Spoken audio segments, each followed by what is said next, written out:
రాజ్యమునేలే రామయ్య తండ్రి మాటకై పదవిని బదలి అడవులకేగెనయా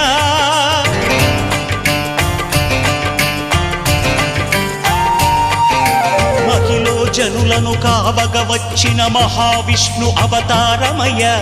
ఆలిని రక్కసుడపహరించితే ఆక్రోశించెనయా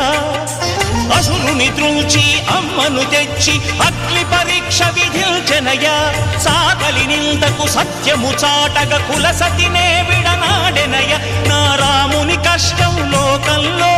ఎవరూ పడలేదయ్యా